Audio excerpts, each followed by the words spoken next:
네, 오늘 피할 길을 내시는 하나님이란 제목으로 말씀 나누겠습니다. 두 가지를 묵상했습니다. 첫 번째 묵상은 신앙의 위기가 찾아오기 전 내가 할 수 있는 것은 무엇일까?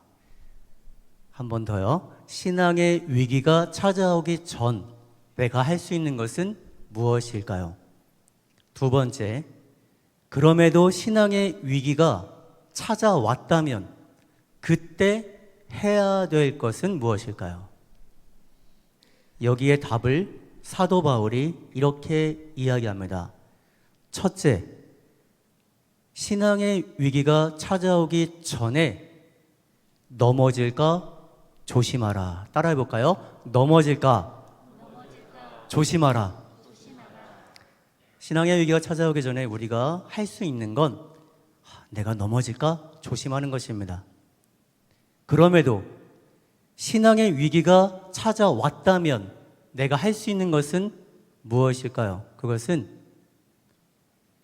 반드시 피할 길을 내시는 하나님을 믿는 것입니다. 따라해 볼까요? 반드시 피할 길을 내시는 하나님을 믿는 것이다. 이 두 가지가 오늘 말씀의 가장 중요한 뼈대입니다. 넘어질까 조심하라. 사도 바울은 어떻게 이야기할까요? 본복이라는 단어를 사용합니다. 우리 11절 말씀을 보면 이렇게 기록되어 있습니다. 그들에게 일어난 이런 일은, 여기서 그들이 나옵니다. 그들에게 어떠한 일이 일어났어요? 그것이 본보기가 되고 또한 말세를 만난 우리를 깨우치기 위하여 기록되었느니라. 아멘. 자, 여기서 그들에게 일어난 이런 일, 이것이 기록된 것이 1절부터 쭉 기록되어 있습니다.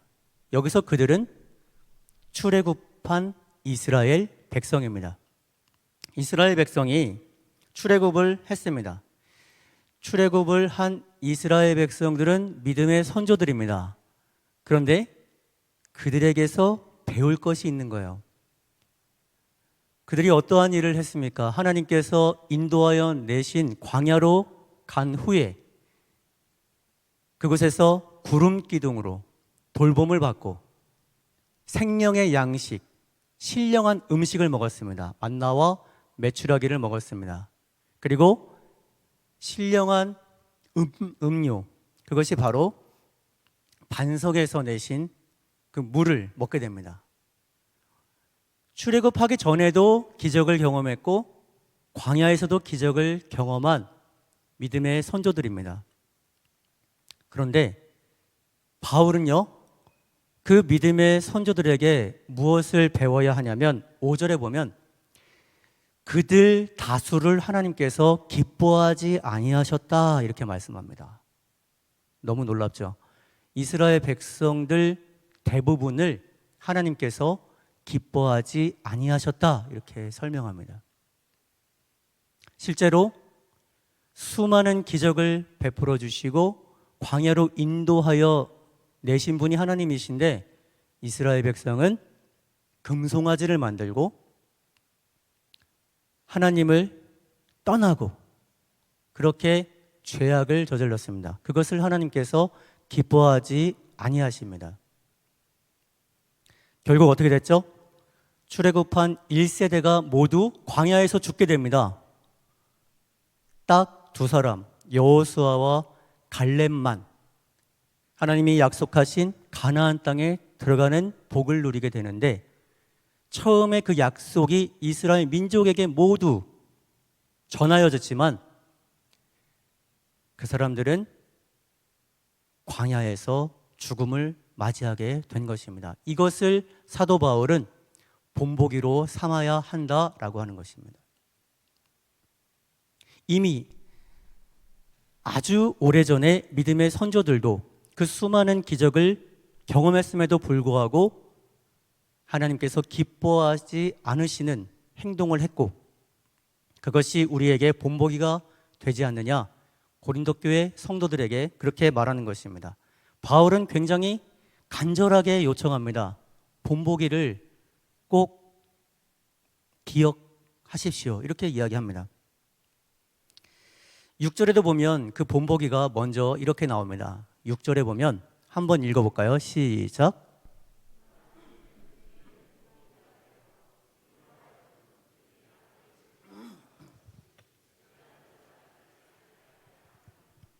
아멘. 여기서 보면 이러한 일은 우리의 본보기가 되어 우리로 하여금 그들이 악을 즐겨한 것 같이 그들이 악을 즐겨했대요. 그것처럼 우리도 악을 즐겨하는 사람이 되면 안 된다라는 겁니다. 그리고 7절부터 10절에 보면요, 어떻게 되어 있냐면 우상 숭배하는 자가 되지 마라. 그리고 음행하지 마라. 하나님을 시험하지 마라. 원망하지 마라. 이렇게 나옵니다.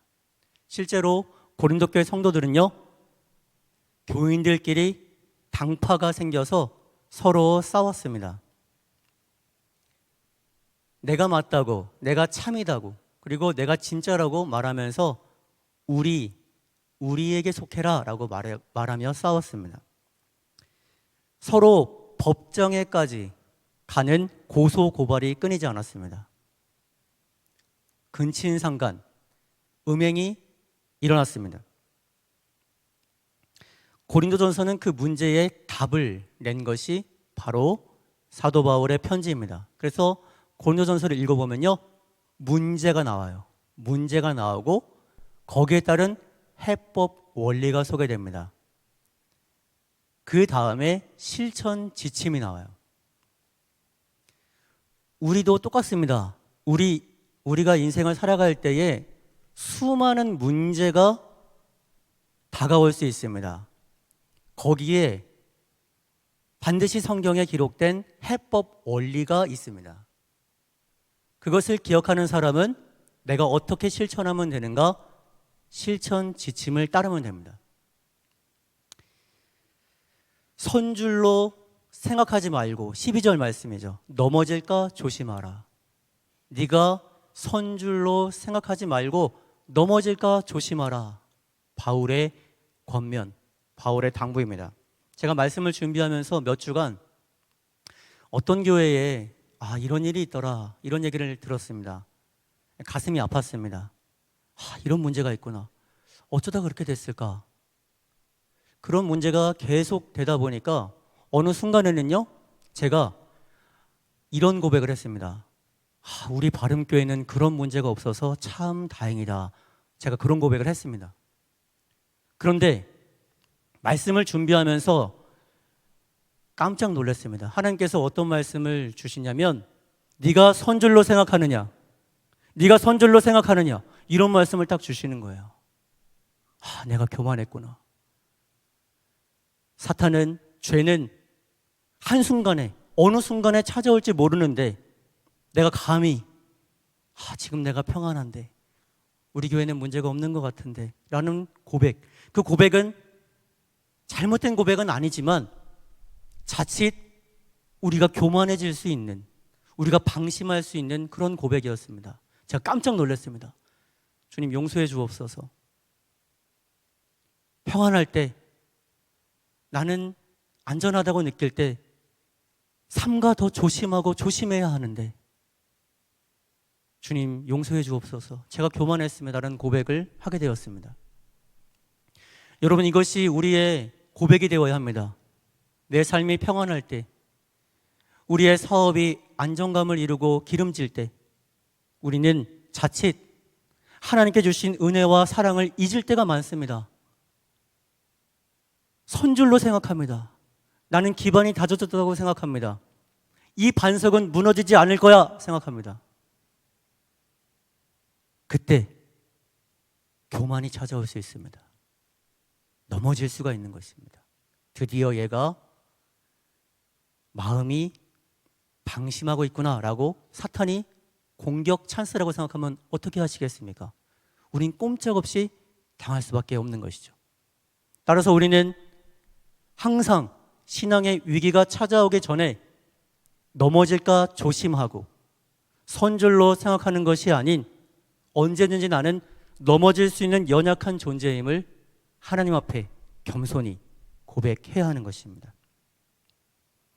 실제로 13절에 나오는 시험 당함이라고 하는 헬라어는요, 페이라스모스라고 하는 단어인데요.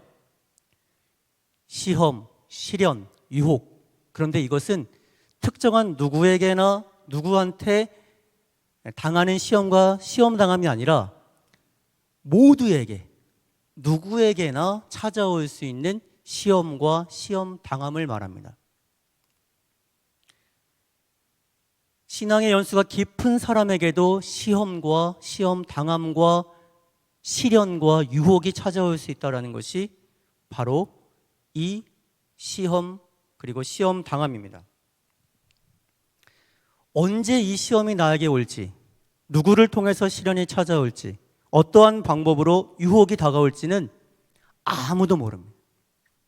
그렇기 때문에 언제든지 우리는 손줄로 생각하지 않고 넘어질까 조심해야 하는 것.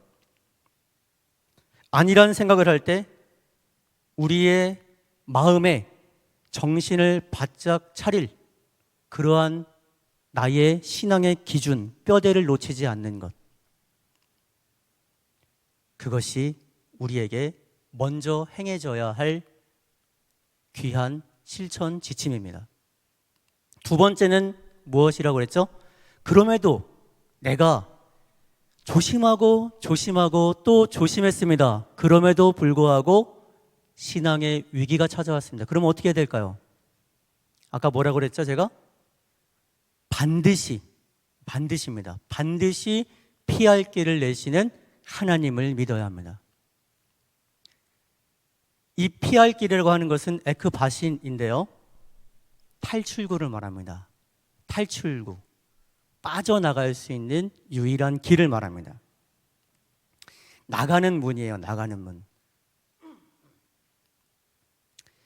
우리가 연약하기 때문에 우리에게는 시험과 시련과 유혹이 다가오는데 우리는 그것을 감당할 수 있는 능력이 안 되고 힘이 없는데 성령의 도우심과 하나님의 도우심은 반드시 탈출구, 나가는 문을 준비해 놓고 계신다는 겁니다. 언제입니까?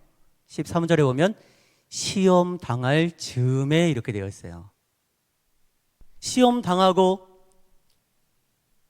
내 사랑하는 자녀가 쓰러지고 넘어지고 톡톡히 그 모든 고통을 다 겪고 난 후에 너는 이 정도면 됐다, 그리고 끌어내시는 것이 아니라 이미 시험 당할 즈음에 하나님께서는 나가는 문을 만들어 놓고 계십니다. 그렇다면 우리는 내가 그것을 내 힘과 내 능력으로 할 수 없음을 고백한 후 반드시 그 피할 길을 내신 누구를 바라보면 돼요? 하나님을 바라보면 되는 것입니다. 하나님, 나는 시험과 시련과 유혹이 다가왔을 때 하나님을 원망하고 왜 내게 이런 시험을 주십니까?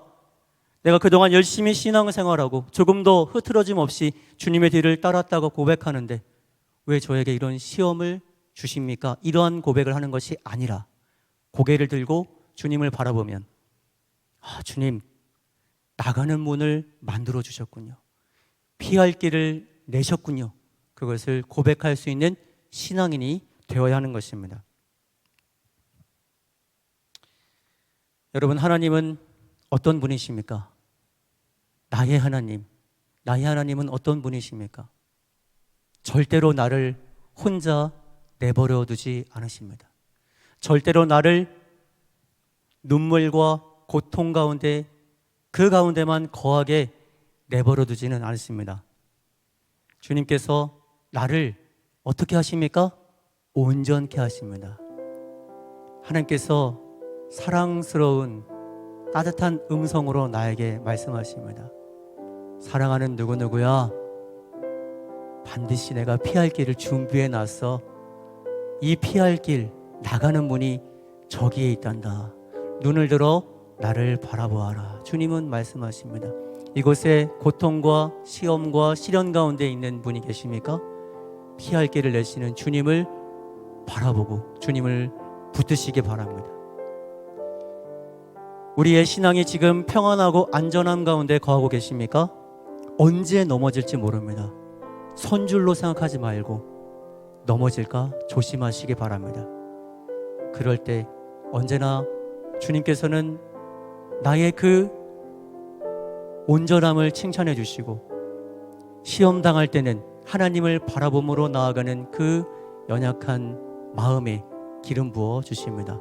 오늘 그러한 마음으로 주님께 간절히 기도하며 나가는 우리 모두가 되기를 간절히 소망합니다.